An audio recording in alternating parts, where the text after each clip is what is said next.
चलो बताओ, पहले रिवीजन करना। आज आज भी यही चैप्टर पढ़ाएंगे हमारी अर्थव्यवस्था इकोनॉमिक्स 9th का। वही पहला चैप्टर पहले रिवीजन करना है। बोलो कौन सी करना है। उत्पादन को बोले पढ़ाए तो कल बताओ उत्पादन कौन सी है। उत्पादन, हाँ, जो मनुष्य प्राकृतिक हाँ, द्वारा बनाए गए जो उत्पन्न किया जाता है उसे उत्पादन कहते हैं। हाँ, और उत्पादन के क्या क्या चीज साधन बताओ, उत्पादन के साधन। उत्पादन के साधन भूमि, सिंचाई। मतलब जिस चीज उत्पादन, कौन चीज उत्पादन के साधन, जिस चीज से हम कोई चीज को उत्पन्न करते हैं। कुछ जैसे धान को हम लोग उत्पन्न कर रहे हैं, ठीक, तो जिस चीज से हम लोग उत्पन्न करते हैं उसके लिए साधन चाहिए कि नहीं। तो जब धान के लिए उत्पादन के लिए, धान के उत्पादन के लिए सिंचाई की आवश्यकता पड़ता है। हाँ, उसमें फिर दवाई मतलब खाद जो पड़ता है, दवाई, और क्या चीज, और उसमें सिंचाई, और फिर मतलब अनेक तरह के खाद उद मतलब अटर पटर मतलब जो पड़ता है उत्पादन के लिए। और उसका आगे कुछ बताए थे, उत्पादन के लिए निम्नलिखित 5 साधन के नाम बताए। कौन कौन चीज होगा। पहला भूमि, दूसरा श्रम, यानी जब भूमि रहेगा तो लेबर उसमें काम करेगा कि नहीं। हाँ, तो लेबर करेगा, उसमें पूंजी भी चाहिए कि नहीं, पूंजी भी चाहिए। और व्यवस्था या संगठन भी चाहिए कि नहीं। हाँ, उद्यम या साहस चाहिए। और उसके बाद में पहला कुछ बताए थे भूमि। तो भूमि क्या चीज है बताओ। भूमि जंगल, प्रकृति द्वारा मुफ्त में दी गई चीजों को कौन सी कहते हैं। जैसे हम लोग भूमि हम लोग खरीदे हैं, मतलब लाए हम लोग कि प्राकृतिक है। जमीन प्राकृतिक है कृत्रिम है, प्राकृतिक है। तो प्राकृतिक है तो भगवान ने ऑलरेडी दिए हैं। तो भगवान द्वारा दिया गया मुफ्त में चीज़ों को कौन सी कहते हैं, भूमि। भूमि के उत्पादन से इसके मतलब अनेक सारे भूमि से हम लोग अनेक चीज़ करते हैं कि नहीं। किसने कहा था कि भूमि को भगवान द्वारा मतलब गॉड यानी प्रकृति द्वारा दिया गया ये फिर निःशुल्क तोहफा है। प्रो मार्शल ने, किसने, प्रो मार्शल ने के अनुसार बोला था कि भूमि का मतलब केवल जमीन की ऊपरी सतह से ही नहीं, वरन उन सभी पदार्थों या शक्तियों से है जिन्हें प्रकृति ने मानव की सहायता के लिए भूमि, जल, वायु, प्रकाश तथा गर्मी के रूप में निःशुल्क प्रदान किया है।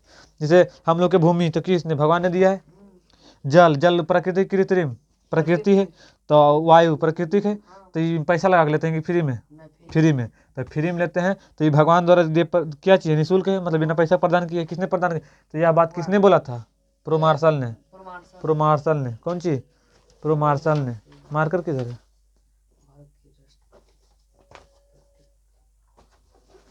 किसने बोला था, प्रो मार्शल ने कौन सी बोला था। भूमि हवा हुआ। हाँ, यहाँ तक तो पढ़ा दिए थे। अब आगे बताओ कहाँ तक पढ़े थे। अब भूमि स्थिर है, यही नहीं बताना आज है। भूमि स्थिर अगला टॉपिक अर्थशास्त्र। पहले आज कौन सा टॉपिक है, भूमि। भूमि कौन सी है, स्थिर है। भूमि स्थिर है अगला टॉपिक है, भूमि स्थिर है। आज ये टॉपिक पढ़ाना, भूमि स्थिर है, पढ़ो भूमि स्थिर है। दिखते कर देता है। अब ये कहानी पढ़ना, भूमि स्थिर है। तो भूमि ऐसे एक जगह से दूसरे स्थान होता है नहीं। पहले के जो मतलब पहले के जो मानव आदि मानव लोग रहते थे, तो पहले जैसे अभी के भी अभी के कुछ देखे, जैसे बोलता है ना कौन चीज़ है जहाँ तहाँ रह जाता है उसको। हाँ, उसको अभी अभी फिलहाल में गुलगुलिया कौन सी बोलता है, गुलगुलिया। आज यहाँ तो कल वहाँ तो परसों वहाँ। तो जहाँ मतलब जमीन मिलता है, तो पहले के आदि मानव लोग कौन जी करता था कि अगर आज यहाँ खेती कर रहा है तो मतलब 1 महीना 2 महीना रहेगा यहाँ पर, मतलब अगर फसल उगा के काट के मतलब उसको रख के उसके बाद में दूसरी जगह निकल जाता था। फिर वहाँ पे जाके करता था खेती, वहाँ पे खाता मतलब जहाँ तहाँ करता था। अभी भी कुछ मतलब रहता है। अभी फिलहाल कौन सी इधर हम लोग देने कौन सी है, जिसको गुलगुलिया कहते हैं, इस सब ऐसे भी कर रहा है। आज यहाँ है तो कल वहाँ चलेगा, ले दे के सब बोरा बस्ता बाल बच्चा सब सहित थे, और फिर वहाँ तो उसी। तो जब भूमि कौन चीज स्थिर है कि नहीं, भूमि जैसे जमीन पर घर उठा लेते स्थिर है नहीं है। वहाँ पे जैसे 5 बीघा किसी की जमीन है तो स्थिर है, मतलब जमीन तो स्थिर है। यहाँ एक हम लोग चल सकते हैं, भूमि चल सकता है नहीं। तो भूमि कौन चीज है, स्थिर है। तो यह आज कहानी मतलब पढ़ना है, भूमि स्थिर तो कैसे की है। तो फतेहपुर में खेती उत्पादन की प्रमुख क्रिया है। कौन फतेहपुर, गया फतेहपुर। ये कहानी बिहार के एक गाँव की कहानी है। तो कौन फतेहपुर था, तो फतेहपुर में खेती उत्पादन की प्रमुख क्रिया है। यहाँ काम करने वाले 75% लोग अपनी जीविका के लिए खेती पर निर्भर थे। हम लोग जैसे देहाती में कौन सी पर निर्भर रहता है, जीविका नहीं, वो तो मतलब जीविका बोला जाता है। जैसे खेती पर निर्भर है कि नहीं, और मार्केट वाला बिजनेस पर, बिजनेस पर निर्भर है ना। और किताब फाड़ी तो छोड़ दो उसको। तो कौन सी पर निर्भर, हम लोग कौन सी पर निर्भर है, 75%। जैसे गांव में 100% मानो आदमी, कई परसेंट? 100%। 100% माने मतलब एक गांव में मानो, एक गांव में कितना परसेंट है आदमी? 100%। इसमें कई परसेंट खेती पर निर्भर है? खेती पर निर्भर कई परसेंट है? खेती पर निर्भर 75%। कई परसेंट? 75%। तो 25% कौन चीज़ पर निर्भर है? तो जैसे 25% पर कोई किसी का बिजनेस है, किसी का नौकरी है, तो 25% किसी बिजनेस किसी नौकरी पर, तो मतलब 75% आदमी कौन चीज़ पर निर्भर है? खेती पर निर्भर। तो हम लोग भी कौन चीज़ पर निर्भर थे? हम लोग माता पिता कौन चीज़ पर निर्भर है? खेती पर। तो वह पर है, जैसे वो करेंगे तो खाएंगे, नहीं करेंगे नहीं खाएंगे, तो उसी पर निर्भर, कौन चीज़ पर निर्भर है? 75% लोग निर्भर है। वे किसान अथवा कृषि श्रमिक हो सकते हैं। मतलब खेती में तो वही ना, कृषि या श्रमिक उसको कह सकते हैं। फिर आगे जाना है कि कह रहा है, इन लोगों का हित खेतों में उत्पादन प्रक्रिया से जुड़ा हुआ खेती में प्रयुक्त भूमि क्षेत्र वस्तुत स्थित है। फतेहपुर गांव में 1960 से आज तक जुताई के अंतर्गत भूमि क्षेत्र में कोई विस्तार नहीं हुआ। कब से? 1960 से। 1960 से कौन सी हुआ है? आज तक जुताई के अंतर्गत भूमि क्षेत्र में कोई विस्तार नहीं हुआ है। प्रारंभ में मतलब शुरू में इस गांव के कुछ बंजर भूमि को कृषि योग्य भूमि में बदल दिया। जैसे कुछ, जैसे कोई भी बंजर भूमि, वहाँ पे बंजर कैसे हो जाता है? कोई बंजर भूमि है, ठीक, बंजर भूमि, तो बंजर भूमि कैसे हो जाता है? जैसे उसको पर नहीं हम लोग मतलब उस पर नहीं जुताई करना, जुताई नहीं करेगा तो कौन हो जाएगा? मट्टी बैठे तो बंजर होता है। फिर उस पर नहीं, उस पर फसल नहीं उगता है तो कौन होता है? बंजर हो जाता है। उस पर ढेर मतलब 2 4 10 20 50 साल से उस पर कुछ नहीं हुआ है, तो उस पर जैसे घास रहता है, घास उस पर रहता है ना, उसमें कौन रहता है? घास के अंदर जड़ रहता है, तो एक दूसरे जकड़ जाता है, तो मट्टी एक दूसरे लेके बैठ जाता है, तो मतलब उस पर कुछ उत्पादन नहीं करना, उस पर खेती उती नहीं करना, तो कौन हो जाता है अपने आप में? बंजर। कौन हो जाता है? तो बंजर भूमि समझा कौन सी है बंजर भूमि? कौन सी? अधिक मतलब 20 25 साल से उस पर खेती पर भूमि पर अगर किसानी नहीं, मतलब उस पर ये उत्पादन कुछ नहीं करेगा, धान गेहूँ उत्पादन नहीं करेगा, तो कौन सी जगह अपने आप में? बंजर। कौन सी? बंजर। क्योंकि इसमें नाइट्रोजन की मात्रा कमी होगा कि नहीं, इसमें कुछ हुआ है तो कौन सी अपने आप में बंजर है? कौन सी? बंजर। तो बंजर भूमि समझा। अब आगे समझो की कह रहा है। तो बंजर भूमि को कौन सी बदल दिया था इस लोग? कृषि में। कृषि में बंजर, जैसे कोई बंजर भूमि है तो इसके ऊपर खेती किया है, असल मेहनत कर, कौन सी बदल दिया उसको? कृषि भूमि में बदल दिया। अब तब से अब तक इस गांव में कृषि योग्य भूमि क्षेत्र में कोई विस्तार नहीं हो सका। बिहार में लगभग अधिकांश भूमि पर खेती की जाती है। बिहार में कुछ समतलीय भूमि है कि पर्वतीय की पठार है? समतलीय की नहीं, जैसे मैदानी भाग है, कौन सी है? बिहार कैसा भाग है? बिहार में मैदानी भाग है कि कौन भाग है? मैदानी भाग है। कहाँ है? मैदानी भाग। तो जब मैदानी भाग है तो इसमें ऑलरेडी कौन सी होगा? किसान खेती होगा, खेती होगा। बिहार में मैदानी भाग में कौन सी होता है? खेती। तो बिहार के अधिकांश भूमि पर कौन सी होता है? खेती। कोई भूमि बेकार नहीं छोड़ी जाती। जैसे हमने कोई बेकार भूमि है, जैसे आपने, जैसे इतना जमीन है तो कोई काम बेकार है, सब में तो खेती लगी रहा है। किसी चना मसूर दाल, किसी में कौन सी चावल, किसी में गेहूँ लग रहा है कि नहीं, तो कोई बेकार है? नहीं, भूमि बेकार नहीं छोड़ी जाती। जुलाई से अक्टूबर बरसात के मौसम में खरीफ फसल में किसान मुख्यतः धान एवं हरी सब्जियां उगाते हैं। तो देखो फसल कई प्रकार करता है, कई प्रकार के फसल, रबी फसल, खरीफ फसल और जायद फसल। कई फसल तो यार पूछा है तो फसल बताना है कि फसल है, तो फसल देखो, फसल कई प्रकार के? 3 प्रकार के। कौन कौन? रबी फसल, रबी फसल और खरीफ फसल और जायद। कौन सी? जायद फसल है, जायद फसल। अब जोड़ो कि गेहूँ रबी फसल में कौन कौन सी आएगा? गेहूँ जो मतलब ठंडा मौसम में जो भी लगता है, कौन सी? इसको कैसे याद रखना है रबी फसल को? जो ठंडा के दिन में लगता है, जो ठंडा यानी शीत, जो ठंडा के दिनों में बोया जाता है, कौन हो जाएगा? रबी फसल। और जो बरसात के दिन में बोया जाता है, जो बरसात के दिनों में कौन फसल होगा? खरीफ फसल। और जायद फसल जो बरसात के दिन में, जो गर्मी के दिन में, जो गर्मी जैसे मार्च से है ना, मार्च अप्रैल से लेके जून जुलाई तक पूरा गर्मी रहता है कि नहीं, जो प्योर गर्मी के दिन में,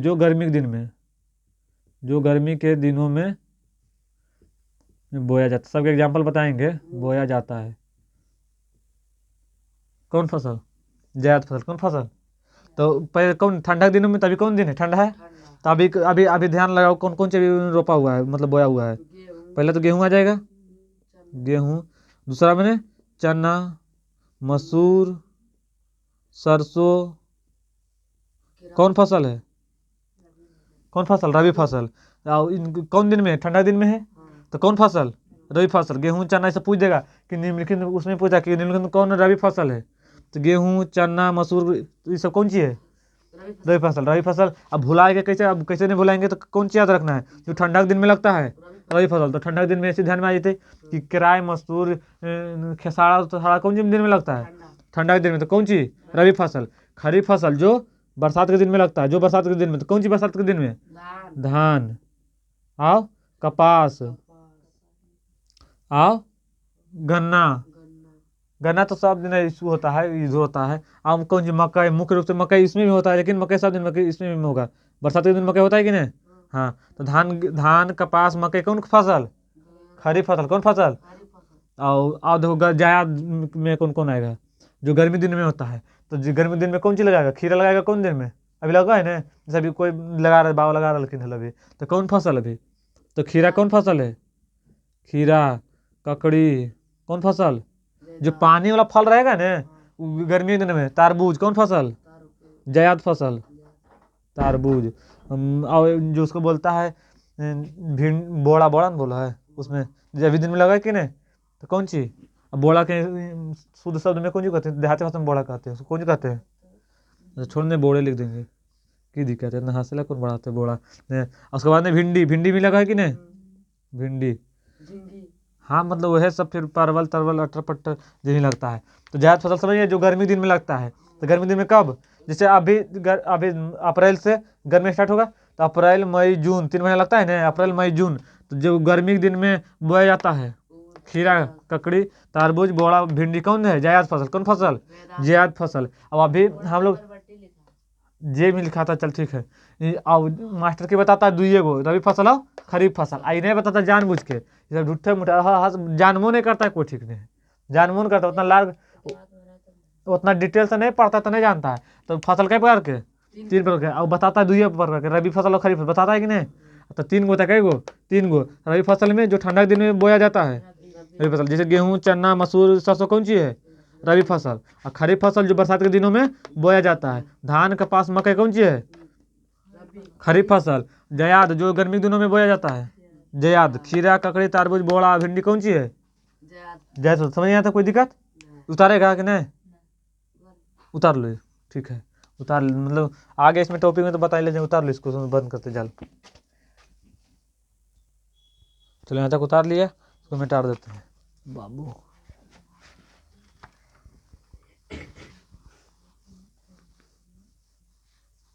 अब इसका आगे कौन सी रहेगा। अब बिहार में अधिकांश भाग पर कौन सी होता है। हाँ, तो लिखना है इसमें भूमि स्थिर है, तो भूमि स्थिर है, तो भूमि पर अधिकांश भाग में कौन सी होता है, मैदानी भाग में, मैदानी भूमि पर अधिकांश भाग में कौन सी होता है, कितना % पर अधिकांश भूमि, मैदानी भूमि पर अधिकांश भाग, मैदानी भूमि पर कितना % खेती होता है, मैदानी भूमि पर 75% खेती होता है, खेती किया जाता है,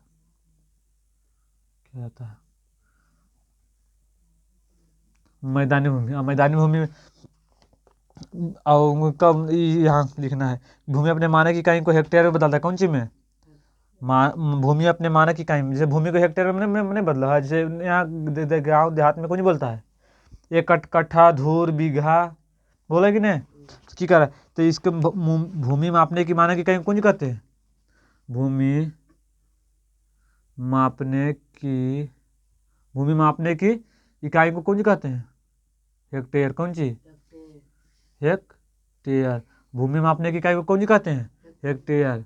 कितना, हेक्टेयर। कौन सी कहते हैं, हेक्टेयर। 1 हेक्टेयर बराबर कितना, 100 मीटर की भुजा। कितना, 1 हेक्टेयर बराबर 100 मीटर, 1 हेक्टेयर बराबर 100 मीटर, 1 हेक्टेयर बराबर 100 मीटर। अब गाँव देहात में कौन सी कहते हैं, बीघा, आओ कट्ठा, आओ धूर धुर कहते हैं कि नहीं। हाँ, अब इसका आगे देखना है। भूमि स्थिर, तो समझे ना भूमि स्थिर कैसे है। हाँ। भूमि एक स्थान से दूसरे स्थान हम लोग करते हैं नहीं। न, भूमि एक स्थान पर निश्चित रहता है। भूमि एक निश्चित स्थान पर, भूमि एक निश्चित स्थान पर स्थिर रहता है, स्थिर रहता है। अब जो भूमि मतलब एक स्थान दूसरा स्थान, इसको किया जा सकता है नहीं। नहीं, तो भूमि स्थिर है। तो भूमि स्थिर है, कौन सी बोलेंगे। भूमि, जैसे भूमि स्थिर पर हम लोग कौन सी करते हैं, खेती करते हैं कि नहीं। हाँ। भूमि स्थिर पर हम लोग कौन सी करते हैं, खेती। तो भूमि स्थिर, बिहार में भूमि स्थिर कितना % है, 75%। तो स्थिर है तभी ना हम लोग खेती करते हैं। और खेती होता है कई पर भूमि स्थिर है। और जैसे हवा के द्वारा भी खेती किया जाता है, हवा के द्वारा भी, और फिर ट्रक के द्वारा भी।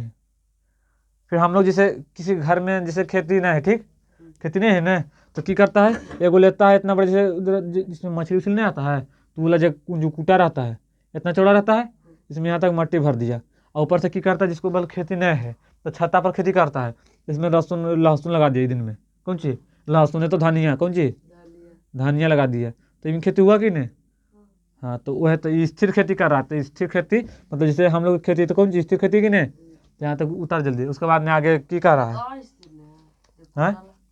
कुटाला हाँ एक तो धार सकते दूसरे से। हाँ, ये स्थिर नहीं था ना, बोल रहे ये स्थिर नहीं है, ये अस्थिर है। हाँ, अब आगे बोल रहा है, भारत के सभी गांवों में उच्च स्तर की सिंचाई व्यवस्था नहीं है। हम लोग के अगर उच्च स्तर की सिंचाई व्यवस्था होता तो दिक्कत होता खेती करने में। जैसे हम लोग के गर्मी के दिन में पानी कम हो जाता है, तो धान बढ़िया से पाता है नहीं। क्योंकि भारत में सभी गांवों में उच्च स्तर की सिंचाई की व्यवस्था है नहीं है, कौन सी है नहीं है।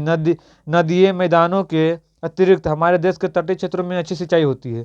हमारे देश में कौन जगह पर अच्छी सिंचाई होता है, फतेहपुर।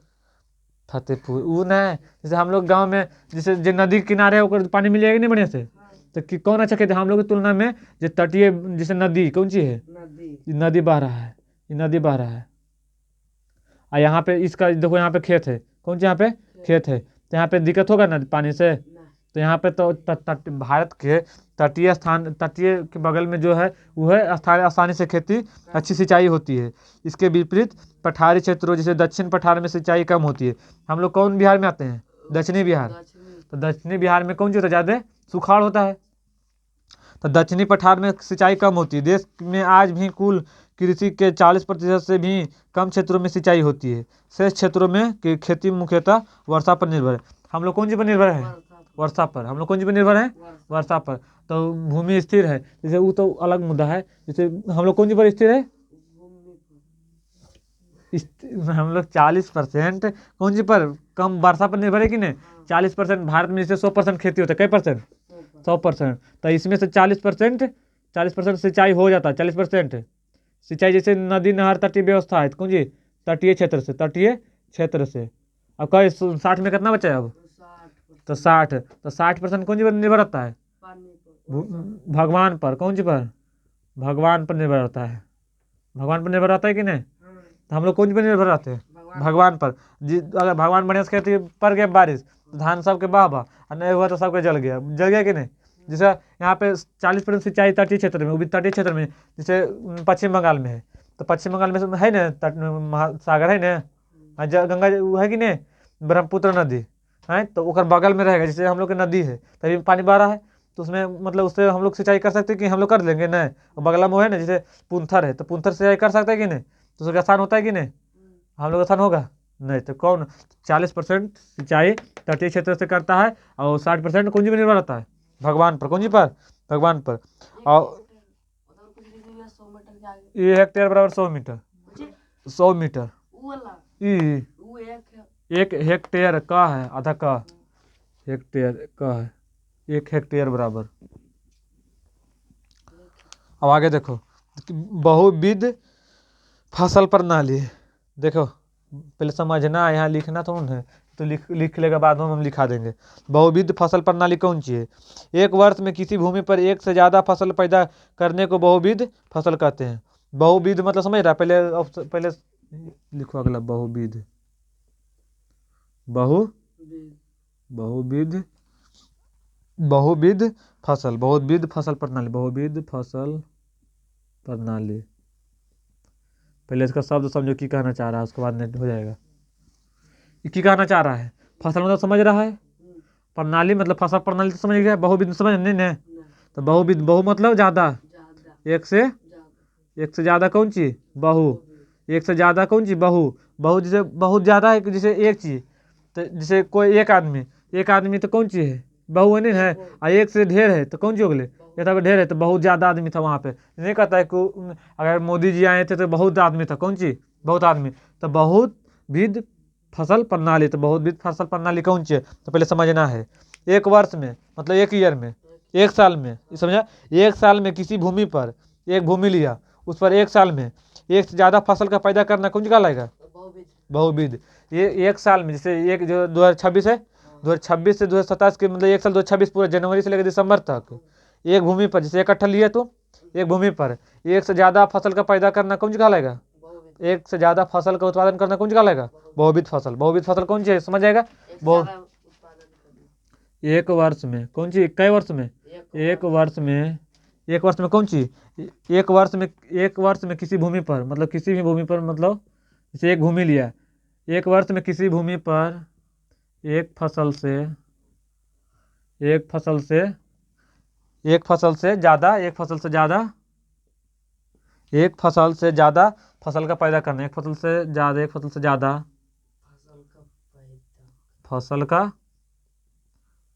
का पैदा करना कौन सी कहलाएगा, पैदा करना, बहुविध, उसे बहुविध फसल प्रणाली कहते हैं कि नहीं, समझ गया। यहाँ तो देखो ये समझ में आया। एक वर्ष में जैसे 2026 पूरा है, 2026 में किसी भूमि पर मतलब एक कट्ठा किसी भूमि पर एक फसल से ज़्यादा फसल का पैदा करना, बहुविध। जैसे एगो खेती लिया, इस पर कौन सी पहले धान लगाया, कौन सी, धान। खाली इस पर साल भर में धान लगाना चाहिए तो कौन चीज़ नहीं होगा। इस पर धान लगाया, गेहूँ लगाया, इसको काट के फिर कौन सी लगाया, गेहूँ, फिर मूंग भी लगा दिया, तो कौन फसल है ये, बहुविध फसल। समझे कौन फसल होता है, बहुविध फसल। तो एक वर्ष में एक ही फसल लगाते हैं, नहीं 2 3 को 4 को लगाते हैं कि नहीं। तो एक वर्ष में किसी भूमि पर एक से ज़्यादा फसल का पैदा करना, बहुविध फसल प्रणाली, बहुविध फसल प्रणाली। तो समझ गया। तो एक खेत में लगाया, उसमें धान भी लगाया, गेहूँ भी लगाया। धान लगाया तो धान काट के कौन सी लगाया, और गेहूँ काट के मूंग। तो कौन फसल है, बहुविध फसल। कौन फसल, बहुविध फसल प्रणाली। अब देखो, जब भूमि के किसी एक टुकड़े से उपज बढ़ाने की सबसे सामान्य प्रणाली है। फतेहपुर के प्रायः सभी किसान कम से कम 2 मुख्य फसलों का उत्पादन करते हैं। कई किसान तो पिछले कई वर्षों से तीसरी फसल के रूप में आलू एवं अन्य हरी सब्जियां का भी उत्पादन कर देते हैं। आगे देखो, जैसे बताए थे ये फसल, तो गेहूँ भी लगा सकता है, बाजरा भी, गन्ना भी, आलू भी लगा सकता है कि नहीं। तो विभिन्न प्रकार के हरी सब्जियां इसे लगा सकता है। तो कौन फसल, बहुविध फसल। तो जैसे देखो, बहुविध फसल में कौन सी है, एग्जाम्पल में कौन सी आएगा, गेहूँ, धान, मक्का, गन्ना, आलू, ये सब लगाना कौन सी है, एक से अधिक फसल का लगाना, बहुविध फसल। बहुविध। और किसानों में भूमि किस प्रकार वितरित है, इसको बताने यहाँ तक, उसके बाद आगे बताते हैं।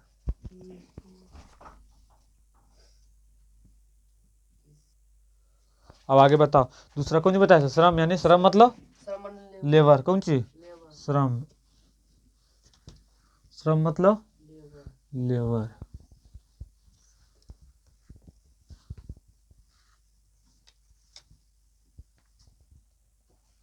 श्रम मतलब लेबर, दूसरा श्रम। श्रम के लिए कौन कहते हैं, उला शर्म में कि शर्म लगता है, कौन चीज, लेबर। श्रम मतलब लेबर। लेबर बताओ, लेबर उत्पादन करने में सहायता करता है कि नहीं। जैसे भूमि है तो उसको कौन काटता है, लेबर। जैसे फसल कौन काटता है, लेबर। जैसे कोई आदमी है, घर में एक आदमी, ठीक, अब वो खेत है 10 बीघा, तो उसको हेल्प कौन करेगा, लेबर। तो उत्पादन में सहायता किया कि नहीं। तो इसका समझना कि कर रहा है लेबर, कौन चीज श्रम, कौन सी लेबर।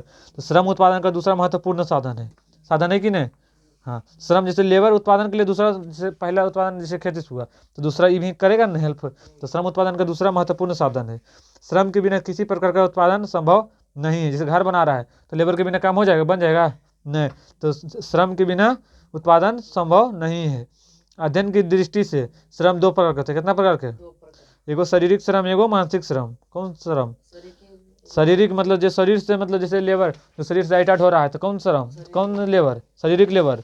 और एक ठो मानसिक श्रम। कौन श्रम? मानसिक श्रम। तो श्रम उत्पादन का दूसरा मतलब साधन, बिना श्रम के बिना किसी प्रकार का उत्पादन नहीं संभव है। तो लिखे श्रम कौन चीज है? श्रम उत्पादन का कितना साधन है? उत्पादन का दूसरा साधन है। श्रम उत्पादन का दूसरा साधन है। उत्पादन का दूसरा साधन कौन है? श्रम। श्रम। उत्पादन का दूसरा साधन श्रम। श्रम। इस श्रम के बिना किसी प्रकार का उत्पादन संभव है? नहीं। इनके बिना, श्रम के बिना उत्पादन संभव नहीं है। संभव है? संभव नहीं है। संभव है?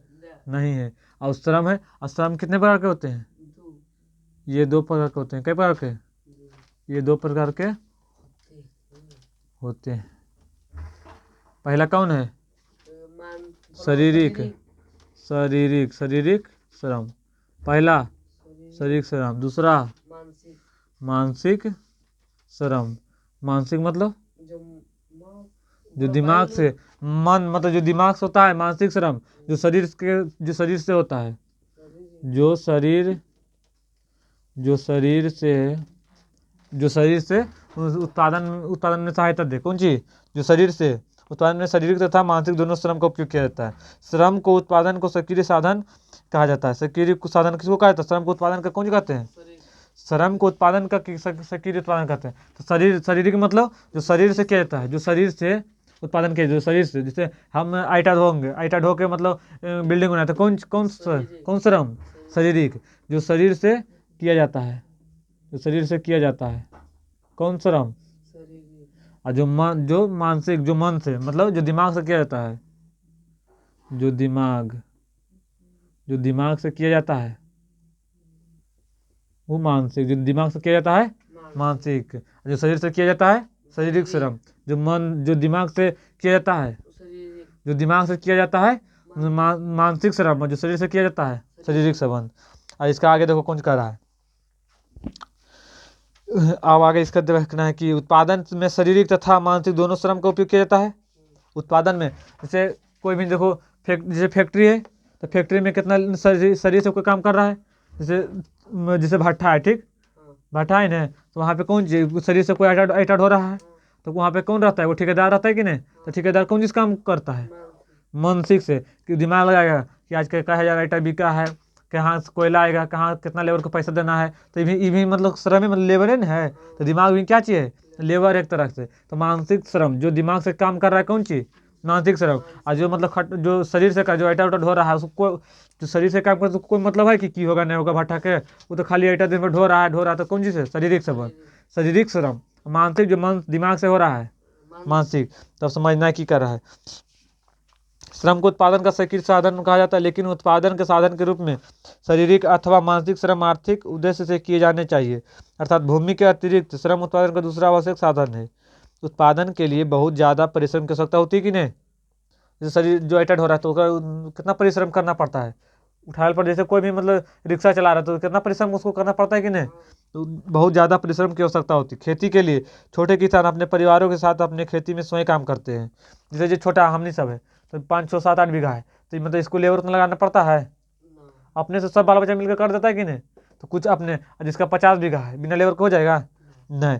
कि इस तरह की खेती के लिए आवश्यक श्रम की व्यवस्था स्वयं ही करते हैं। मंझोले और बड़े किसान अपने खेतों में काम करने के लिए दूसरे श्रमिकों को मजदूरी पर लाते हैं। जैसे किसी के 50 बीघा तो दूसरे को लाता है कि नहीं मजदूरी पर। तो अब आगे देख, खेतों में काम करने वाले श्रमिक मतलब मजदूर या तो भूमिहीन परिवारों के होते हैं। जो मजदूर होता है तो अगर भूमि है तो दूसरा मजदूरी कर ली तेल नहीं, तो जो जिसके पास नहीं भूमि हुए मजदूरी करना जाता है।